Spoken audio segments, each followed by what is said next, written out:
Bonjour à tous, mon nom est Guillaume Roy de Rebel News et aujourd'hui je vous présente mon reportage de dimanche dernier sur les perturbations durant le Grand Prix cycliste de Montréal.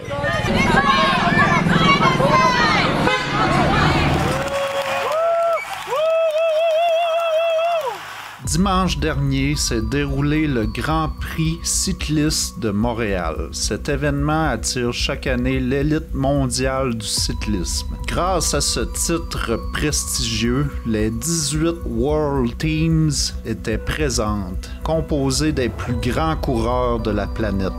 Le Mont-Royal a ainsi été transformé en véritable piste de course, mais l'édition 2025 a également été marquée par des tensions politiques. 7 personnes ont été arrêtées en marge des manifestations anti-Israël organisées le long du parcours.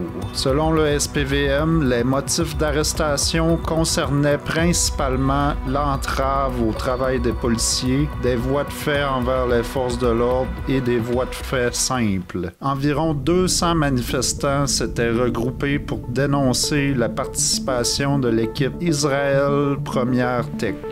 Israel Première Tech est financé par le milliardaire d'origine québécois Sylvain Adams, installé en Israël depuis de nombreuses années. Plus tôt en septembre, le premier ministre israélien Benjamin Netanyahou lui avait exprimé son soutien après que M. Adams ait refusé de retirer son équipe malgré les pressions de militants anti-Israël. Ce climat de contestation ne se limite pas au Québec.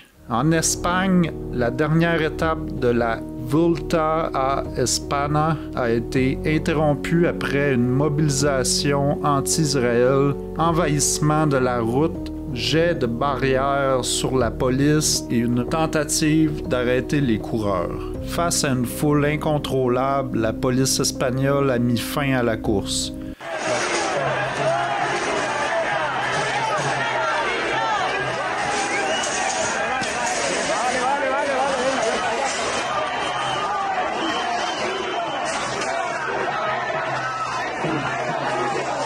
Au Québec, des groupes anti-Israël locaux veulent importer ce mouvement. Montreal for Palestine, une organisation ouvertement pro-Hamas qui, à répétition, fait des prières de rue collectives devant la basilique Notre-Dame, a envoyé un appel aux militants sur leur page Instagram. On peut y lire, je cite, « Nos rues ne sont pas pour les terroristes. Nous n'oublierons jamais et nous ne pardonnerons jamais. » Une équipe israélienne participe au tournoi de cyclistes de Montréal, un cas flagrant de sport washing pour couvrir l'apartheid et les crimes de guerre. Nous refusons que les rues de notre ville soient utilisées pour normaliser l'oppression. Fin de citation. La présence d'agitateurs a représenté une menace constante pour la sécurité des coureurs. Le SPVM a dû déployer un important dispositif pour tenter de sécuriser un circuit long de plus de 12 km. Selon un des policiers que j'ai rencontré et qui m'a dit hors caméra, il était impossible de protéger l'entièreté du parcours. Dans une vidéo qui circule sur X, des agitateurs se sont couchés par terre directement sur le circuit. Des agents de sécurité et des policiers les ont ensuite traînés au sol pour les extraire rapidement. Cela aurait pu entraîner un accident et possiblement un effet domino sur plusieurs cyclistes qui roulent à de très grandes vitesses.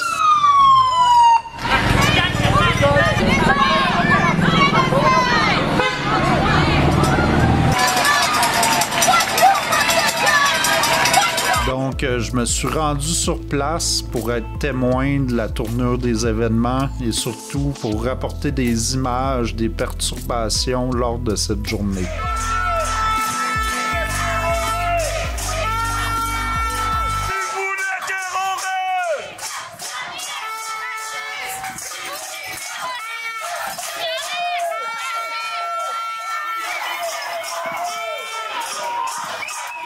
À mon arrivée, j'ai rapidement repéré un groupe de manifestants dans le parc Jean-Briand et il s'agissait bien de Montreal for Palestine.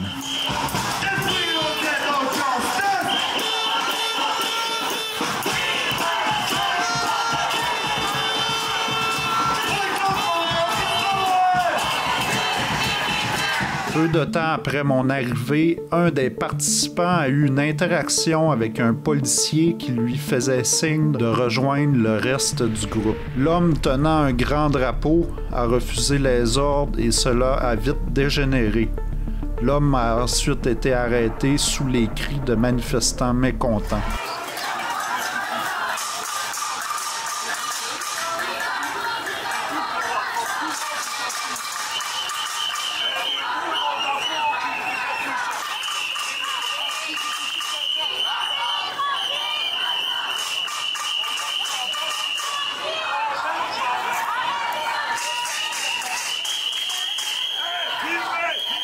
Obstruction.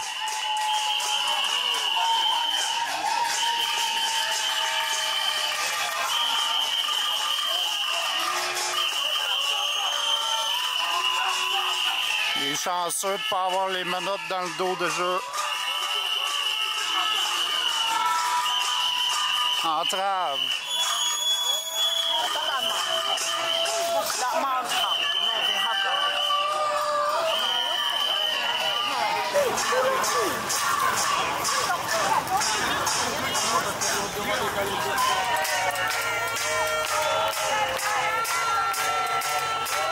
Ensuite, certains participants n'ont pas pu s'empêcher de me suivre à la trace en essayant de bloquer ma caméra, des tactiques bien connues de l'extrême gauche. Bonjour.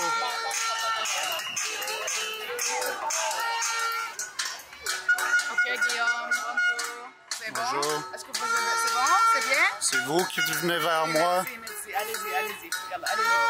Let's go. Moi, je suis ici, là. Allez-y. C'est Rebel News. Hein? Rebel News. So what? Rebel News. Tant que vous restez calme, ok? Where's Alexa, girl? Où est Alexa? Où est Natasha? Pourquoi tu veux savoir ça? Where? I feel bad for you, no? Like you think this is news. Quelques minutes plus tard, un organisateur a pris le micro. Il s'agissait de Bara Abou Ahmed, tristement célèbre pour avoir célébré le massacre du 7 octobre en distribuant des bonbons, aussi accusé de voies de fait sur un agent de la paix lors d'une manifestation illégale à Laval, et j'en passe. Il m'a vite remarqué malgré que je restais discret et m'a même mentionné au micro. To miswrite or misrepresent us.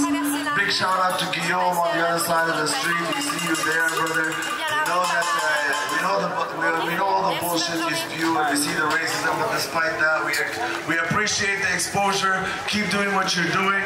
We like the fact that you're letting people know about our protests. Keep spreading the word. We respect the work that you do. Brothers and sisters, please do not talk to rats like that. Avoid the confrontations from people like Zionists that are trying to trigger you. These are people who are just trying to trigger the people of the Canadians that are protesting against the injustice that's happening in Palestine in order to demonize the work for humanity. And at the same time, the bigots like this are the ones that try to justify the genocide in Palestine. They are the ones that are actively defending what Israel is doing in front of our eyes. So please, do not dirty yourself by even interacting with filth like that. Ignore them, focus on our cause, focus on raising the Palestinian flag high, and inshallah, we'll see justice prevail, and we save every single one of those people who are on the wrong side. Visiblement, les manifestants ont essayé de faire payer tous les participants pour obtenir gain de cause. Dans une vidéo sur X, on les voit même hurler contre l'équipe du Canada de manière violente.